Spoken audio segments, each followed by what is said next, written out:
po natin batiin ang ating mga katabi ng good morning kapatid. Ayan, ang nagagandahan at nagwagwapuhang kapatid. Hallelujah! Ngayon po ay nasa first Sunday po tayo ng March. Ibig sabihin tayo po ay may bagong team. Pwede po ba natin sabay-sabay basahin? 1, 2, 3, breakthrough, kindness that brings favor. Praise God! At ngayon po umaga, bago po tayo dumako sa pakikinig ng salita ng ating Panginoong Yesus sa buhay, tayo po ay mayroong Children's Sunday School sa likuran po. Ayan, assist po tayo ng ating mga teachers, ng ating mga guro, student teachers po, ayan, ages 4 to 10. Ayan, mangyari na lamang po na tayo po pumunta sa likod. Ayan, maganda po, na bata pa lamang po, natitrain na po sila. Amen. At few house rules lamang po, ayan, isilent po natin ang ating mga phone. Ayan, para po wala po tayong distraction sa pakikinig ng mabuting salita ng ating Panginoon. And at the same time, ilabas na po natin ang ating mga Biblia, ating mga notebook and pens as we listen the Word of God this morning. Hallelujah! At ngayon po umaga, meron po tayong bisita. Ayan, ang salitang kamanggagawa po natin na maghahatid po ng salita ng ating Panginoon is none other than our sister in Christ sa lugarin po ng Santa Clara Main Church. Ayan, isa po siyang evangelism head. Amen. So palakpakan po natin ang Lord sa buhay po ni Sister Blessy Villardo. Amen. Ang palakpak po para sa Panginoon. Hallelujah! Praise God! Sige pa, palakpakan po natin ang Panginoon. Sa Panginoon po yung palakpak na yan. Praise God! Okay po, medyo may konting ano lang po. Naalala ko si Sister Love of Princess nakatayo dito. Sabi niya merong children ministry. Naalala ko po siya at the age of 8. Kami nila Sister Elena nung time na yun. Batang-bata pa si Princess nung time na yun. Umaatin ng Bible study. Naalala ko kaya coming from the Bible study din ng batang iyan. Palakpakan po natin ang Panginoon sa buhay po nila. Kaya salamat po sa Panginoon. At tayo po ay meron bagong team, breakthrough, kindness, that brings favor. Kaya salamat po sa Panginoon. At ngayon po ay nanamnamin natin ang salita ng Diyos. Kung kanina po umaga ay nagturo po ang ating pong minamahal na Pastora Dian. Ngayon naman po ay pahintulot po ninyo na mahirap po rin po ang oras na ito, ang second service dito po sa lugar ng J.N. Navarro. Ituturo ko rin po pag-aaralan pa rin po natin ang tungkol po sa ating pong bagong tema ng breakthrough kindness that brings favor. Kaya naman po sa umaga po ito, pwede po ba tayong tumayo at basahin po natin ang ating pong verse na kung saan ay ang Ephesians 4 verse 32. Pwede po ba natin i-ano po natin yung sa akin pong teaching na first slides.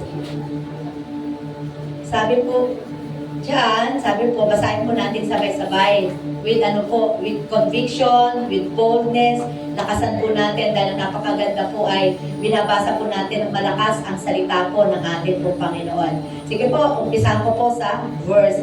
Ephesians 4 verse 32. Be kind and compassion to one another, forgiving each other just as in Christ God forgave you. Purihin po ang pagkabasa ng kanyang mga salita. Tayo po ay lumuko at tayo po pumikit. Nanalangin po tayo. Dakilang Diyos, salamat po na marami mula kaninang umaga, Panginoon. Pagmulat at pagising po namin, O Diyos, tunay ang katapatan mo, ang kabutihan mo, ay yung mayamang biyaya ay amin na pong naranasan. Kaya naman po sa umaga ito, ibinabalik po namin ang lahat po namin papuri at pasasalamat sa iyong kabutihan, Panginoon, sa iyong dakila, sa iyong kadakilaan. Kaya naman narito kami, Panginoon, may hininga, may buhay, may lakas, na tunay na nakapagbigay po sa amin, Panginoon, upang kami patuloy na makapagpuri at makapagpasalamat po sa iyo sa umaga po ito. Salamat po. Pagpalain mo po ang bawat mga salita mo na aming pong pag-aaralan po sa mga pusong ito, O Diyos. May nakikita ka pa pong aming kakulangan. Hinihingi po namin ito na iyong pagpapatawad at ang paglinis na ito ay aming pong maranasan. Salamat po na marami, Panginoon. Magamit ang buhay na ito bilang the best, Lord, instrument of your words at maging ang iyong mensahe ay aangkinin po namin sa umaga po ito. Kung paano niyo po yung lingkod na naturuan, Panginoon, sa iyong mga salita, gayon din po dadaloy ang mensahe po ng patuloy na salita mo sa buhay ng bawat isa po sa amin naririto. Pagpalain mo po ang lahat ng aming gagawin, ang bawat programa pong inilaan sa lugar nito ng Jael Navarro, gayon din po sa kabuuan po ng mga workers and leaders, gayon din po ang aming pong music ministers na nagbahagi po ng kanilang tinig sa umagang ito. Salamat po, ito pong aming panalangin in Jesus' name we pray. Amen at amen. Makakaupo na po tayo habang tayo po'y pumapalakpak po. Pasasalamat po sa ating pong Panginoon. Sabi ko nga po, ang ito pong tinatawag na kindness ay isa sa mga tatawagin natin virtue or behavior na rin po ng bawat isa po sa atin. At ito po, kadalasan, sabi ko nga, hindi lamang sa born again tayo po kumilala sa Panginoon, kundi sa mga tao rin na nakikita natin sa ating paligid, nakakakita din po tayo, nakakaranas sa kanila ng kabutihan. Ano po, dahil kabutihan po ang ating po pag-uusapan. Sabi nga po ay, ito po ay, bakit kaya napag-aralan natin? Sabi ko nga doon sa unang verse po ng Efeso, ang title po kasi niyan ay doon po sa title po nung verse na ito, ng chapter na ito, nakalagay po dyan, paano mamuhay ang Kristiyano, sabi po ganyan. Nakalagay po doon. Kaya po, sabi ko, paano ba tayo dapat mamuhay? Kung nakaraan po, meron po tayong topic na about peace, kapayapaan. Dahil ang gusto ng Diyos, sa gitna ng problema at pagsubok natin, marami yung kapayapaan, laging inilalagay sa puso ng bawat isa po sa atin. The month of January, the month of February naman po. Ang nakalagay po doon ay purity of your heart, di po ba? Sabi nga, ang Diyos, ang gusto po sa atin ay lagi tayong, yung ating puso ay laging dalisay. Ano man ang dumating na sitwasyon, sino man yung mga sabi nga, yung nasa parte ng buhay natin o any relationship, gusto ng Diyos, lagi tayong pure sa kanyang harapan, di po ba? At ngayon po, yung kindness, pag-uusapan po natin na bakit kaya itong isa sa mga behavior or virtue ay pag-aaralan natin. Sorry po, yun po. Medyo ibababa ko lang po, electric fan na po. Thank you po, Sis Anne. Ayun po, at ngayon po, yung kindness about ito po daw ay type of behavior marked by acts of generosity. Sabi po dito, consideration for others without expecting praise or reward in return. Di po ba, pag tayo, halimbawa po, may mga pagkakataon, ito po ay naalala ko sa mga kabataan po nandito. Ito pong grade 10 na tinuturoan ko po sa Governor Perez. Meron pong topic doon na about initiative and courage. Kaya yung initiative, sabi ko nga sa pag-aaral ko, kasama din po doon yung part of kindness. Sabi ko doon sa example ko, kung meron kayong kaklase na nakita nyo nagbabasketball o sa court, tapos biglang bumaksak, then walang pumapansin sa kanya, kahit na maraming tao doon, walang tumutulong, ano kaya ang pwede niyong itulong? Yun po yung tanong ko po sa mga kabataan, ano po. Sabi ko po, habang sila sumasagot, wala nang ibang sagot. Ako po'y nagtitingin pa ng mga ibang sagot. Ano po, ito po'y mai-testify ko lamang po. And then, sabi nila, tutulong po kami. Siyempre, yun po talaga, tutulungan po natin. Nangangailangan ng tulong dahil bumaksak. Sabi ko, tama. Pero sabi ko, meron pa bang marami mga sagot pa ba? Then yung iba, yun lang naman pong gagawin namin ay pagtulong. Totoo naman. Pero it is a kind, yung initiative ay kind din ng isang kabutihan na gagawin natin sa ating pong kapwa. Kagaya po nung example ko. Mas simpleng example lamang po. Pero nangangailangan po ito na napakalaking impact sa buhay ng bawat tao. Bawat estudyante at bawat mga tao sa ating pong paligid. Tulad ng act of kindness, yung sabi ko, kung nakita mo na si teacher ay tatawid sa labasan, tapos maraming gamit, ano ang pwede mong itulong? Ano ba, tinanong ko sila, tinetes ko lang po sila. Ano ba pwede mong tulong? Nakita lang po namin kaso po, nakatawid na po. Di po ba? May mga ganun pong sagot. Eh sabi ko, talagang dapat talaga itong itinuturo sa bawat eskwela o paaralan ang patungkol po sa mga, sabi nga yung good manners and right conduct. Na hindi, minsan, yung mga tumutulong hindi nila alam na yung pala ay behavior or virtue.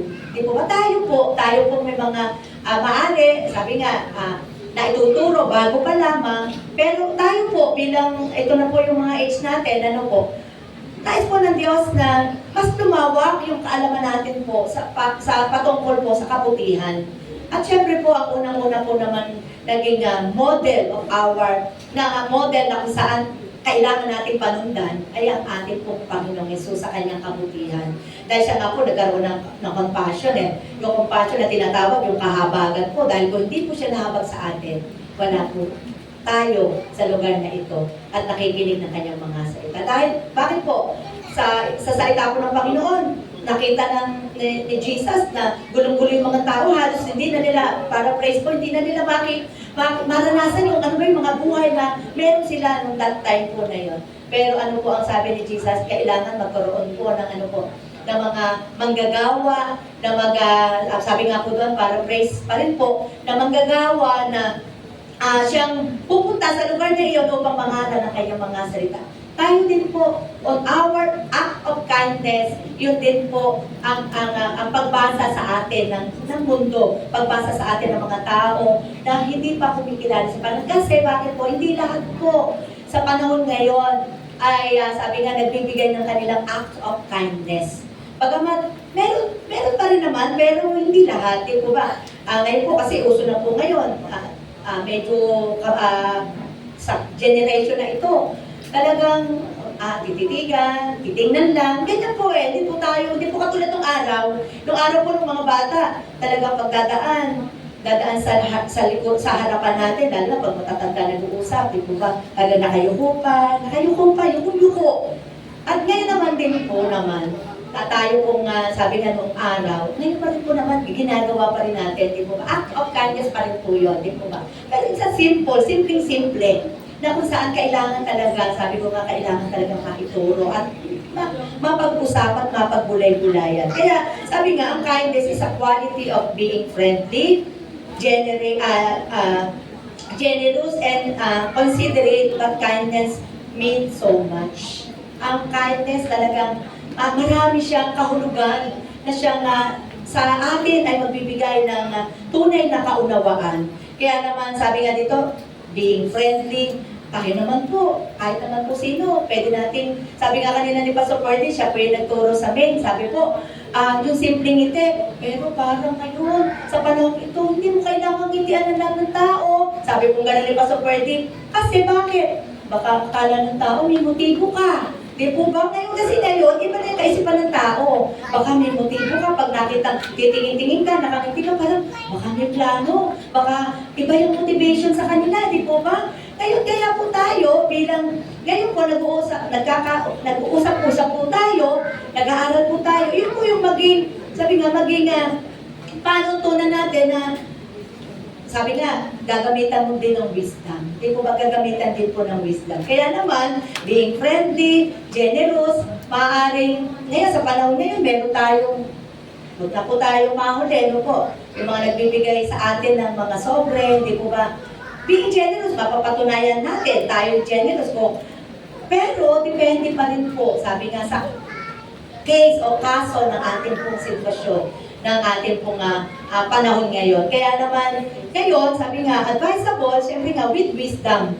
Being generous with wisdom. Kasi, hindi natin alam kung saan, pero, ganun pa man, minsan may mga pagkakataon, siya, magbibigay ako, bahala na sila kung saan nila dadalhin. Basta ang mahalaga, nagawa ko yung part ko. Minsan may mga ganun po, yung pagiging generous, hindi lang naman generous in giving the financial aspect, giving your attention. Di po ba, minsan meron namang dumadating sa time na ako, naalala ko po, nung time na yun sa Alabang, pumapasok po ako, meron mag-ina, nakahiga yung bata, tapos ngayon, nauso kasi naman yung parang hypnotizing. Di po ba, baka mamaya, di po ba, minsan, hindi mo alam kung saan part ka na tutulong, ibig sabihin, dahil mabuti nga ang ating puso, angat natin, natin na matulungan, pero minsan, hindi po yun yung nagiging, nagiging hindi come out, yung tunay na hangarin mo dun sa mga tao na kailangan mong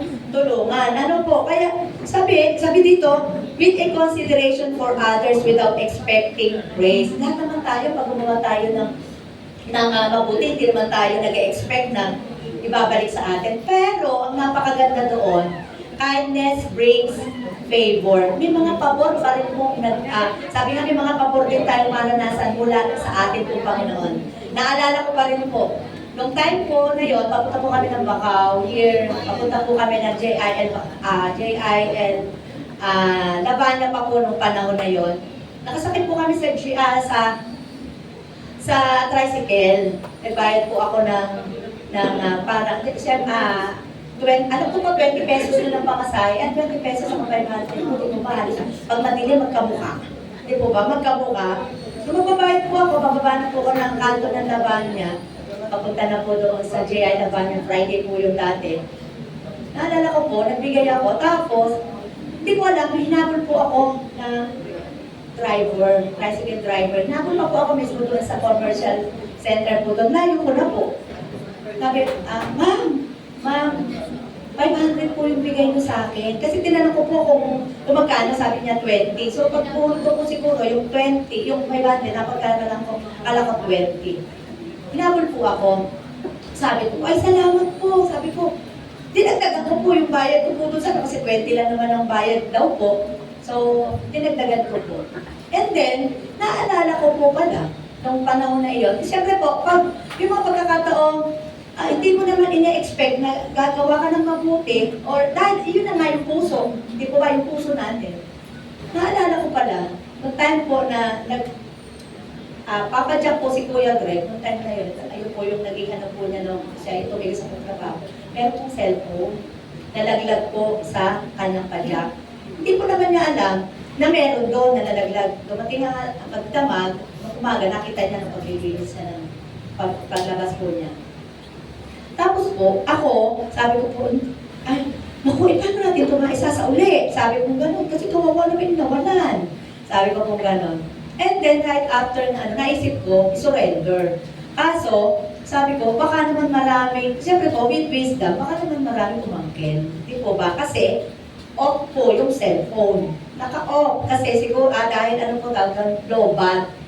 And then, sabi ko, ganito na lang. Church natin. May password po pala. So, hindi po namin alam ang password. Nag-aantay po ako. Lagi po ako antay. Nagpa-pray ako. Lord, yung may-ari nito, tumawag. And then, hindi ko malam kung 3, 4 na araw tumawag po. Sinagot ko po. Kasi di po ba kahit may password, pwede mo siya sagutin. Sinagot ko po. Sabi ko, nasa amin po cellphone. Kayo po ba yung, ako pa po nagtanong, ako po yung nanay nung nawala ng cellphone na yan. Teka, saan po kayo? 13? Sabi ko, dito po kami sa Gentry. And then, to cut the story short, pumunta po siya sa bahay, inala po yung bahay namin, at binigay po namin yung cellphone ng kuhanin. And then, sabi ko, Lord, tunay nga, pag ikaw ay gumawa ng kabutihan, sabi nga, kung ano yung itinanim natin, siya nating aanin. Totoo nga, ikaw, Panginoon. Kaya, lahat po ng ginagawa nating kabutihan, yan po ay ino-honor ng ating po, Panginoon. Palakpakan po natin ang ating Diyos. It might look like helpful or showing empathy. Sabi nga, ang kindness means so much. It might look like helpful or yung ating pong pagtulong. Or showing empathy. Sabi nga, ano ba yung empathy na tinatawag doon sa mga taong, sabi nga, i-consider natin na talagang medyo maaaring doon sa ating kung paano natin sila na-meet na hindi maganda ang kanilang kalalagayan. Tayo, magpapakita tayo ng ating understanding, yung ating pagkakaunawa sa kanila, yung kung paano natin ilalagay ang ating pong shoes sa shoes ng iba. Di po ba? May mga pagkakataon kung gano'n eh. Kaya, sabi nga, showing empathy, maraming pagkakataon na pwede nating magawa yung mga bagay na kabutihan sa ating pong kapwa at we don't expect the reward. Pero si Lord, sabi nga po kanina, kindness brings favor. In what way? In what way it shows kindness? Kindness is being selfless. totoo naman po to. Ang kabutihan ay nagbibigay sa atin ng ano po, hindi na natin iisipin anumang kalalagay na isang taong pwede nating tulungan. Hindi natin iisipin na itong taong ganito, yung taong ito ay ganyan, kaaway ko. Hindi na po natin iisipin kasi yun na po yung tinatawag na kabutihan.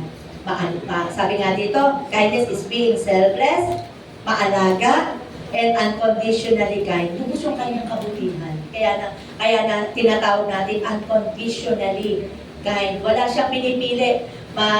Parang ang ating Panginoon, hindi nga po tayo pinili. Hindi nga po tayo pinili, ito makasalanan, ito ganito, ganyan, ito pinakamabigat na kasalanan. Wala po ang Panginoon. Kung gaano tayo nagkamalit, nagkasala sa Panginoon, gano'n naman po ang pag-ibig niya upang tayo po kuhanin at patuloy na pagpalain. Amen po ba? Palakpakan po natin ang ating po Panginoon. Kaya sabi nga, in what way it shows kindness? Kindness is a movement. Galaw. Sabi nga po, if we are focused on being kind, we are creating a movement of change. Kagaya nga po ng, sabi nga, di po ba, sabi nga, hindi tayo umaasa, hindi tayo nag-expect ng reward doon sa mga tao na nabigyan natin ng kabutihan, pero it's a movement of change. Sabi nga, may pagbabago, may mga pagkakataon na parang ang tinatawag dito ay domino effect. Diba? Ang domino effect, di po ba, marami kang ginawang kabutihan, pero mas maraming pangyayaring gagawa ka ng kabutihan. At hindi lamang ikaw, kundi yung mga tao na ginawan mo din ng kabutihan, gagawa din ng kabutihan, kaya nga po domino effect ang paggawa natin, ang pag-move natin ang atin po nga dito tinatawag na kindness, is an act of kindness. Kaya tingnan po natin, sabi nga, has someone ever done something kind to you and you wanted it to do and afterward pay it now? Meron po ba tayong mga tao na gumawa sa atin ng kabutihan pero gusto natin bayaran na siya kaagad ng kabutihan? Di po ba hindi naman kaagad-agad? Di po ba? Kaya ito, ang nangyayari po dito, sabi nga, ang nangyayari dito, nagkakaroon ng chain reaction. Gumagawa ka ng kabutihan, yung ginawa mo ng kabutihan, gagawa naman ng kabutihan, at gagawa naman ng kabutihan. Yung mga tao na ginawa natin ang una ng kabutihan. Kaya naman, it's a part of a movement, ang isang kabutihan o kindness na kung saan nagkakaroon ng impact at nagkakaroon ng chain reaction. Kaya nga sabi nga, the word na domino effect. Ay nga, sabi nga po dito, one small kind act can cause, sabi nga, a domino effect. Tulad po ng nag-create ito ng movement. It is a movement that can be started from one person to another one person. Kaya naman, sabi ko nga, kung ang lahat ng mga tao sa mundo, di po ba, ay gagawa ng kabutihan, wala na kapahamakan. Wala na tayo, hindi na tayo mangangamba maglakad sa kalsada nang tayo nag-iisa, hindi katulad nung araw, di po ba, nung medyo bata-bata kami, ako, talagang uuwi kami ng gabi, walang masyadong, sabi nga, sama ng mundo. Pero ngayon po, di po ba kaya nga napaka-inam talaga, ang prayer natin ay matransform ang buhay ng napakaraming tao na sa gayon yung transformation nila makapagpabago at isa doon ang kasama doon ang fruits of the Holy Spirit, ang kindness, ang kabutihan. Amen po? Palakpakan po natin ang ating pong Panginoon. Galatians 6:10, therefore, as we have opportunity, let us do good to all people, especially to those who belong to the family of believers. Hindi na lang po, sabi nga, hindi lang yung family of believers, to all people. Gagawa po tayo ng napakaraming kabutihan sa napakarami din pong mga tao. Sabi nga po, especially to those who belong to a family of believers. Lalo na po, di po ba, na kung saan ay tinatawag tayong, sabi nga, hindi na kailangan, tawagin tayo, tulungan mo yun, tulungan mo ako, di po ba, samahan mo ako, hindi na po talagang pusa na lang na ilalagay ng Diyos at power ni Lord kindness is a power. Di po ba? Yung power ni Lord, yun yung ipagkakalob sa atin ng ating pong Panginoon, the Holy Spirit. At ang Holy Spirit ang di po ba, ano po sa atin, mag-urge, gusto kong tulungan yung tao na yun, gusto kong tulungan yun. At pag tinulungan naman po natin, di po ba, ang sarap ng ating pakiramdam. And even sa ating pong sa mga tao na wala pa po pagkakalala sa Panginoon, even may mga pagkakataon na tayo po ay in-urge na pumunta doon sa mga maaaring kapatiran na nangangailangan ng ating pong kamay, na nangangailangan ng ating ng ating pong mga tainga na marinig ng kanila pong mga pinagdaraanan. It's a part of the act of kindness. Yung pong simpleng bagay, dinalaw, pinuntahan sa bahay. Kaya naalala ko po si Pastor Joey. Kung naalala niyo po sa prayer, sa PRM, sa prayer revival meeting, lagi po niyang sinasabi na maaalala ka na isang tao hindi doon sa itinuro mo. Di po ba? Lagi po yun ang narinig ko kay Pastor Joey. Maaalala ka, hindi ka maaalala ng tao doon sa bawa, umaten, hindi ka, daw maaalala ng isang tao doon tungkol sa itinuro mo. Maalala ka ng taong iyon, o mga tao, sa pamamagitan ng ginawa mo sa kanila personally. Amen po ba? At iyon po yung nagmo-motivate sa atin na pag tayo gumawa ng mabuti sa ating kapwa, the more na hindi man magbigay or dahil hindi na tayo nag-expect, pero ang Lord ang unang magbibigay ng favor ni Lord, ang unang magbibigay sa atin. Amen po ba? Sige po, palakpakan po natin muli ang ating Panginoon. Pangalawa po, kindness is grace. Kahabagan. Ang act of kindness ay, sabi nga, nagiging biyaya ng ating po Panginoon. Tandaan po natin, kindness reflect God's grace in the heart. Yung kahabagan po, yung pong biyaya ng Panginoon, nalagay po sa ating pong puso. Di po ba? Sabi ko nga po, sabi ng Holy Spirit, tulungan mo, bigyan mo, puntahan mo. Yung mga pagkakataon, in-urge po tayo ng Holy Spirit at doon nagre-reflect yung kahabagan po, biyaya ng Panginoon sa bawat puso ng bawat isa po sa atin. Kaya God's definition of kindness is the way to show love and compassion to those in need. Luke 6:35, sabi po dito, but love your enemy. Do good to them and lend to them without expecting back. Then your reward will be great and you will be the children of the Most High because He is kind to the ungrateful or wicked. Ang Panginoon, totoo naman po, Panginoon, hindi niya tinignan ikaw masama, hindi ka niya tinignan na ikaw hindi ka mapagpasalamat. Tinignan tayo bilang tao na kung saan gusto niya tayong mapagpala at mabigyan ng kaligtasan. At iyon ang tunay na kahalagahan ng grasya o ng biyaya ng Panginoon. Kung kaya't naman tayo ay nagagawa natin ang isa sa fruit of the Holy Spirit, ang kindness. Sabi po dito, tayo po bilang mga tao, nagkakamali po tayo. Amen po ba? May mga pagkakataon na tayo bilang tao, hindi man tayo perfecto, nagkukulang, nagkakamali tayo sa ating pong kapwa or sa ating pong Panginoon. Pero this not means na pag tayo magre-response sa iba, hindi natin pwedeng i-response sa iba na, ikaw, nagkamali ka sa akin. Sige lang ha, sige lang, isang-isa na. Diba? Isang-isa na lang. Isang yung mga ganun po Pero, it's a part of, sa joke, okay lang po. Pero, as a part na tayo po ay pinag-aaralan po natin ng pagiging mabuti o kabutihan, dahil ang Diyos natin ay mabuti, maaaring doon sa mga part na tayo po ay nagkakamali o nagkamali sa atin ang ating pong kapwa, think before we speak. Diba ba? Isipin natin, ano ba yung mga dapat natin sabihin na pwedeng maka-encourage na, sabi nga, makasakit ng damdamin. Ako, sasabi ko po, aminado po ako, may mga pagkakataon, marunong din naman po akong magalit. May mga pagkakataon, pag ako po medyo parang naiinis, pag gumawa ka ng cellphone, pwede mo po i-message.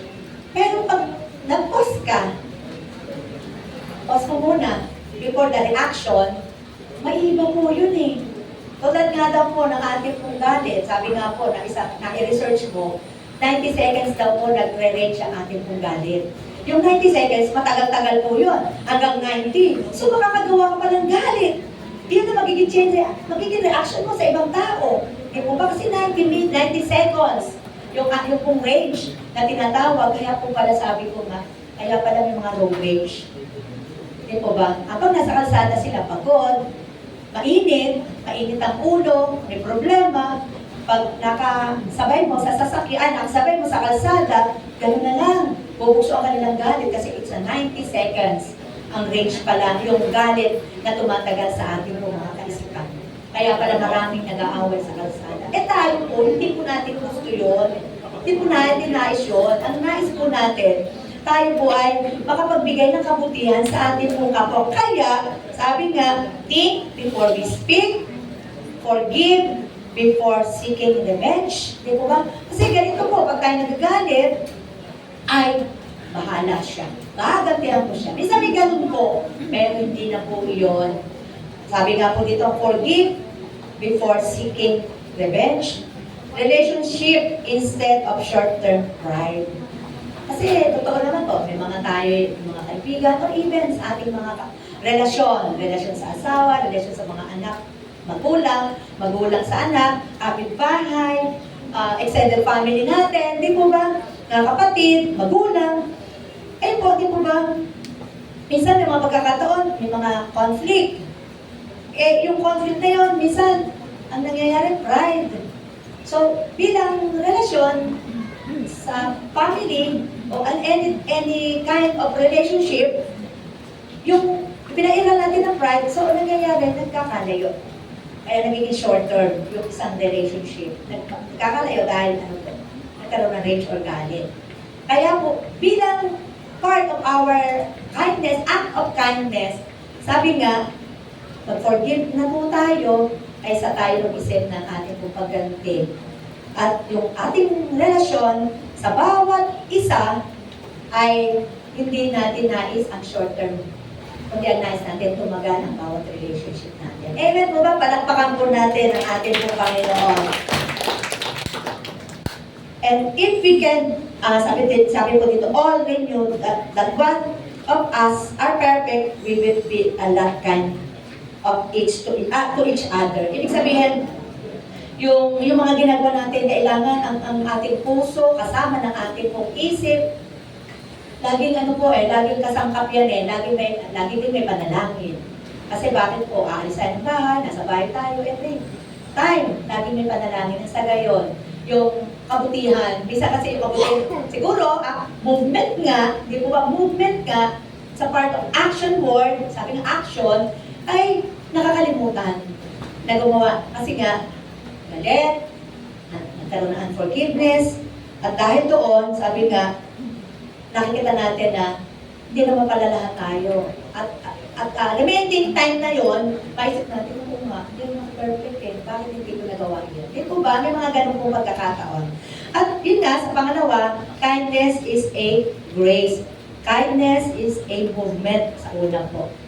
Sa Ephesians 4:32, sabi nga po dito, di po ba, binasa po natin, be kind and compassionate to one another, forgiving each other, just as in Christ God forgave you.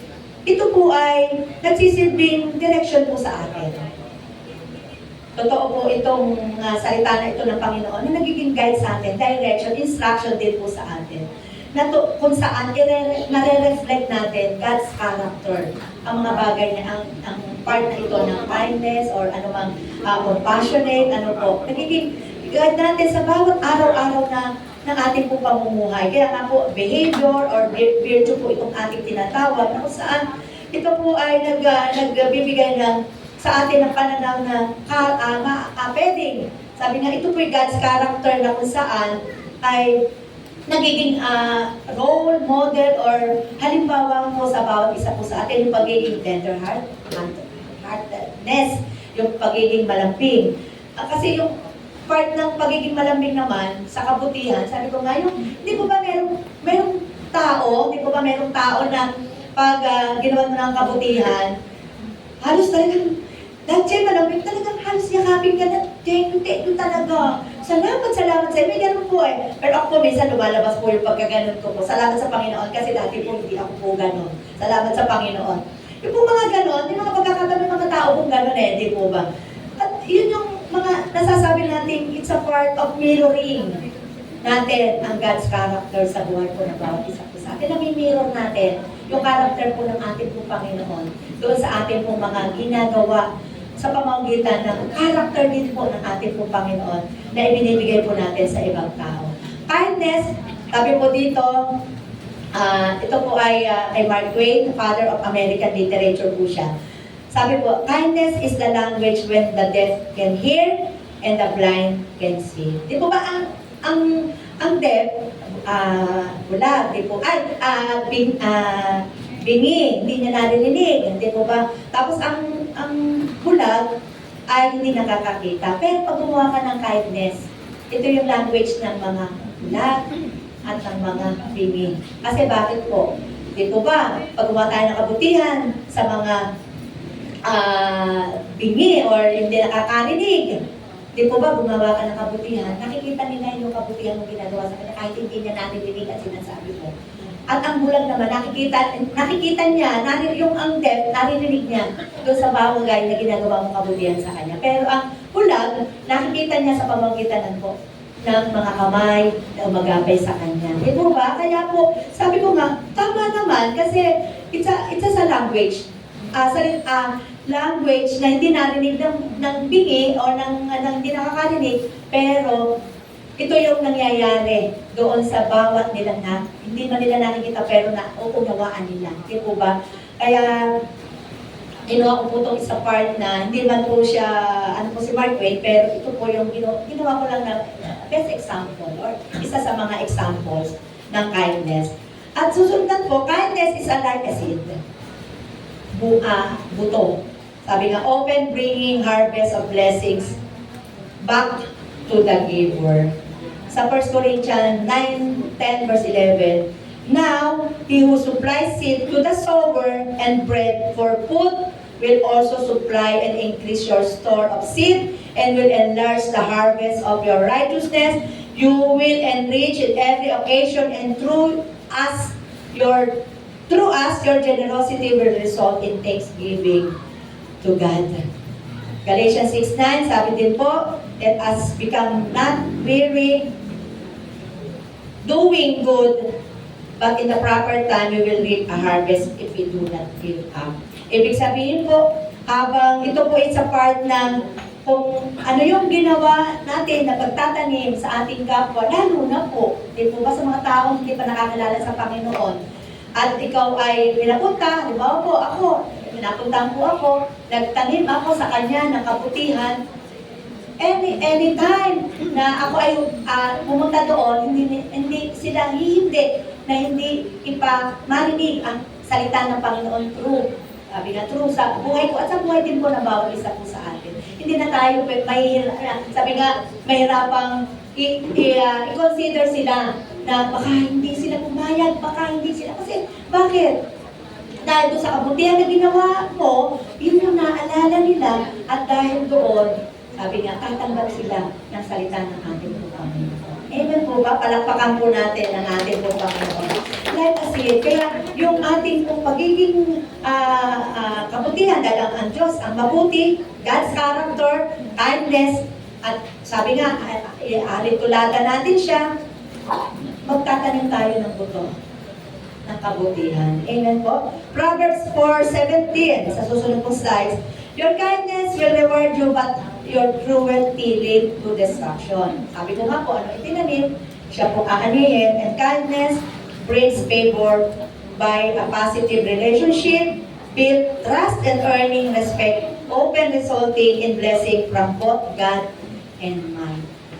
Kaya naman, itong tinatawag na kindness brings favor, nagbibuild ng positive relationship sa tao, yung ang sabi nga kanina, ano yung kapitbahay mo? Baka hindi mo binabati. Hindi po, nagbibigay pa po ako ng pagkain. Kanina may sumagot po, nasa likod ko po si ate. Hindi po, nagbibigay po ako ng pagkain Sabi nga gano'n, very good, sabi po ni Pastor Ferdy.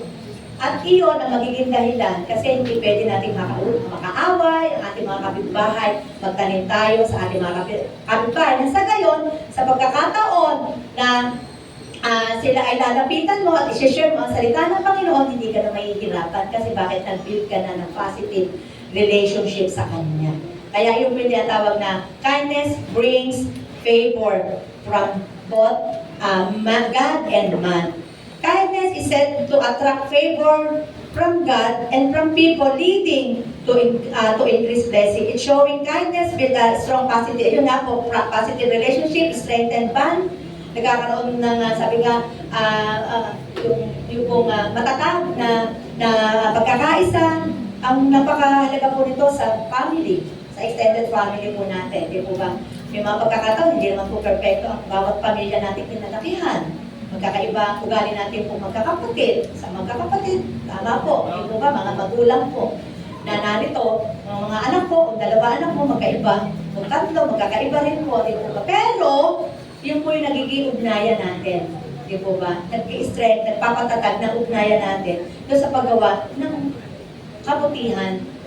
Una, sa ating po, family, sa ating extended family. Kaya naman, sabi nga, maaari, may mga part pa rin na progreso or pinaprocess pa rin ng Panginoon sa ating part ng ating family. Pero ang mahalaga po doon, kung ginawa natin ang kabutihan sa ating pong kapwa, sa ating family, kabutihan din po ito ibabalik sa atin po ng ating pong Panginoon. At meron po akong isang kwento. Pero bago po doon, sabi po dito, an act of kindness, no matter how small, is ever wasted.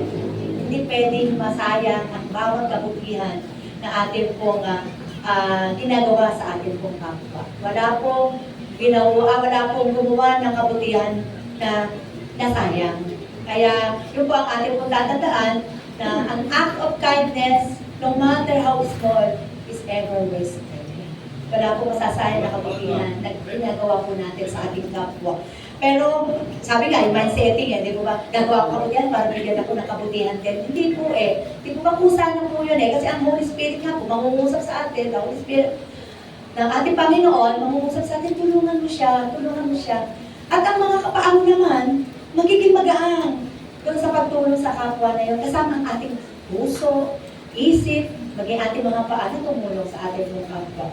Kasi gawa po yan ng Holy Spirit. Amen? At ako po ay magtatapos, may kailangan po ito. Sabi, ang istorya po ng sa Bible, the story shows kindness. Yung pong, kung alam ko po, lagi ito po yung nababasa nila sa Bible, yung pong the widow, yung byuda, na hininga ng tulong ni Elijah. Di po ba?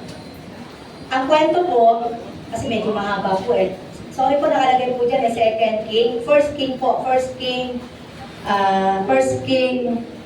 17, verse 8 to 15.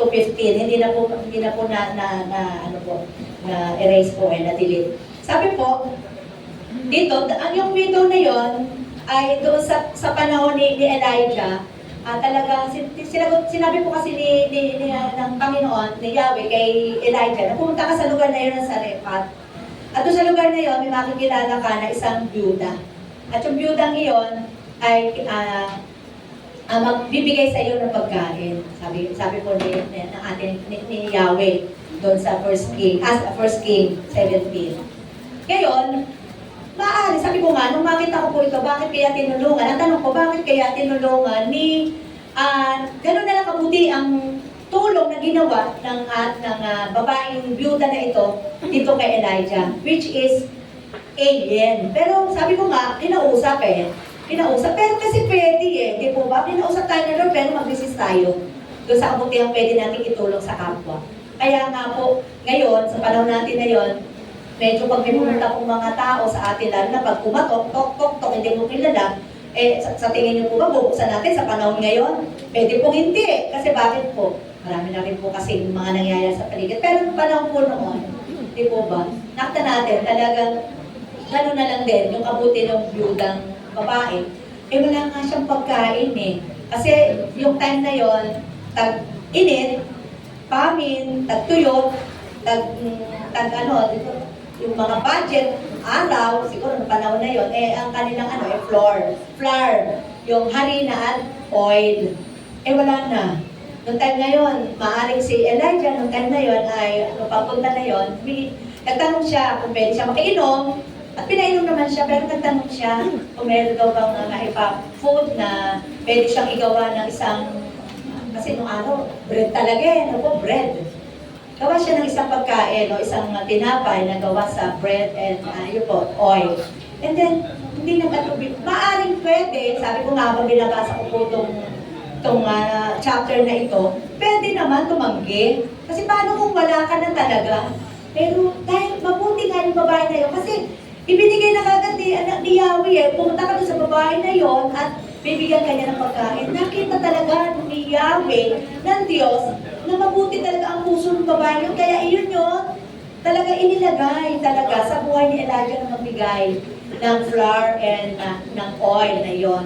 Kaya naman, sabi nga, natulungan niya si Elijah during ng time na iyon, na mapakain, kumain, at hindi po ang favor doon ng Panginoon. Ang favor doon ng Panginoon, sabi po, because the acts of faith, at syempre kasama na rin po doon yung kindness, the Lord bless never-ending supply of flour and oil to the widow, to the women. At pinag-uusapan, sabi nga, hindi natin pag-usapan si Elijah, pag-uusapan natin ang kindness ng taong iyon, ng babaeng iyon. At nakita natin, maaari sa atin, may mga kanya-kanya po tayong, sabi nga, kung ito'y magiging part of our devotion, marami pong magka-come out na napakagandang devotion po na ibibigay sa atin ng ating po Panginoon kung ito yung part na yon. At salamat sa Panginoon, right after, sabi ko po nga nung time na yun, kung bakit ko po ito napili bilang mga example, right after nung ako po yung nagtatrabaho, ito po yung devotion po na ibinigay po sa akin ng ating pong Panginoon. Hindi ka magkukunan ng flour and oil. Sabi ko, Lord, kasi po ako po ay nagte-therapy. Noong time po na yon, gumagamit po ako ng oil. And then, nung ako po pumapasok na sa part ng alabang, ang dami po, talaga nakita ko, yung aking boss, ang daming oil, aromatherapy, mababangong mga langis. And then, like, nung ako po ay magpaalam, sabi ko, ma'am, magpapaalam po ako at ako po ay hindi na muna papasok. Dahil born again naman po ang akin po. Pero hindi lahat po ng born again ay papayag na ang araw ng Sunday ay walang pasok. Pinayagan po ako. Nag-pray po ako, pinayagan po ako. And then, nung ako po mag-resign, ang maganda po doon, kaya sabi ko nga po sa mga kasama ko dati, pag magre-resign kayo, magpapaalam kayo kay ma'am. Kasi bakit? Mas maganda kasi yung ikaw ay pinagpala niya. Para pag ikaw, sa time na ikaw ay nagtatrabaho, maraming blessing. Kasi hindi ka aalis sa kanila na wala nang paalam, gagawin mo pa ng masama, yung amo natin, yung boss natin. Hindi kailangan gagawa tayo ng mabuti. Para nang sa gayon, sabi ko nga, what you sow is what you reap. Di po ba? Salamat sa Panginoon. At ito po ay naging part of my devotion. Sabi ko, oil? Anong ibig sabihin ng oil? At yung oil na yon, hindi po natapos. Sabi ko, sa buhay ko, hindi po natapos. Kasi, that's part of my, sabi ko nga, naging trabaho ko nung dati, nung bago po ako, nung after ko po mag-resign. Salamat sa Panginoon, kasi unti-unti niya, sabi nga, pag mauubusan ng oil, pinupuno pa rin po ng Panginoon. Ano pong ibig sabihin? Kung may mga pagkakataon na dahil ang aasahan mo nung time na yun, yung trabaho ko inaasahan ko po yun. Pero this time, nung ako po mag-resign, dumadating yung mga pagpapala na kung saan pinatunayan ng Panginoon na Lord is our provider. At yun po yung favor na naranasan ko po sa ating pong Panginoon. Kaya naman po, sabi ko, napili ko po ito na kindness na ginawa niya kay Elijah. Sa iba-ibang definition ng kindness na meron po tayo. At nawa, na sa pagkakataong ito, na kung saan ang Diyos ang nagbibigay ng kindness sa buhay po ng bawat isa po sa atin, maaalala po natin yung mga bagay na, Lord, ito po yung mga bagay na yun Ito po yung mga bagay na dahil sa iyo, eto po ako ngayon, dahil sa kabutihan mo, Panginoon, naging mabuti po ako ngayon? Kasi hindi lahat po tayo, di po ba? Nakikita natin yung mga kabutihan din po ng mga tao sa paligid natin. Kaya nga po, domino effect. Gagawin natin, at yung gagawa natin, mapagpapala, at yung pinagpala na iyon, mapagpapala din ng iba. Kaya dadami ang magiging kabutihan na magagawa po ng bawat isa po sa atin. Kaya tayo po, pwede po ba tayo tumayo? Number 1 po, sa ating pong shows ang kindness, nagpapakita na ano po. Number 1 po, kindness is a movement. May gawa. Ay, sorry po, kindness is, tama po, movement, kindness is grace, and kindness is like a shield. Yung po yung tatlong bagay na pwede po na kung saan may mga bagay na tayo po ay pag naalala po natin, talagang Lord, thank you po. Dahil mabutihan yun, nilalagay mo po sa akin po puso. At doon po, sabi nga sa Colossians 3 verse 12, therefore as God's chosen people, holy and dearly loved, clothe yourself with compassion, kindness, humility, gentleness, and patience. Proverbs 11, verse 25, a generous person will prosper, whoever refresh others will be refreshed. Amen po. Sabi nga po, kindness changes everything. Ang kabutihan nagpapabago ng lahat ng bagay. Lahat ng sitwasyon, lahat ng relasyon. Kindness must be reflected in all our relationship. Napakabuti po ng Diyos, di po ba? Itong month of March, sabi nga po doon, namnamin natin ang bawat Sunday na maririnig po natin ang patungkol po sa virtue or behavior na ito. Namnamin po natin. Nang sa gayon, sabi nga, kung ang kindness na yan, may mga pagkakataon, hindi pa ganon, di po ba? Pero this time, magmamanifest ang kindness na yon sa ating po mga buhay. Amen po. Sige po, tayo po yumuko at tayo po ay manalangin. Dakilan Diyos, salamat po na marami, Panginoon, sa umagang ito, na kung saan napakaganda po ng iyong pong mga salita sa amin po sa umaga po ito, na yung kindness ay hindi po mawaglin sa amin po mga puso, dahil ito po ay bunga na yung pong banal ng Espiritu, ang kabutihan, dahil ikaw po ang Diyos na mabuti, ang Diyos na pinagmulan po ng kabutihan.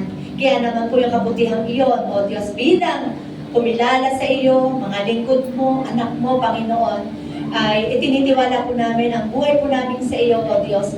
Yung kung paano ka naging mabuti sa amin, Panginoon, gayon din po yung kabutihan namin maibibigay po namin sa amin pong kapwa. Kasama po ng bawat relasyon na meron po kami. Relasyon po ito sa aming asawa, relasyon po ito sa aming mga kapatid, relasyon po ito between the parents and the children, Panginoon. At any kind of relationship, Lord, ito po yung magmamanifest yung kindness na ito sa buhay mo ng bawat isa sa amin. Maaaring sa panahon nung kami po ay hindi pa nakakilala sa iyo, O Diyos, yung pong kindness na ito, hindi po namin nagagawa. Pero this time, Lord, alam po namin, even mga babae, lalaki, bata man o matanda, that kindness manifest in our lives. In Jesus' name. Salamat po. Ito pong aming panalangin in Jesus' name we pray. Amen and amen. God bless us all. Amen. Tayo po'y makakaupo na po muna. Ayan.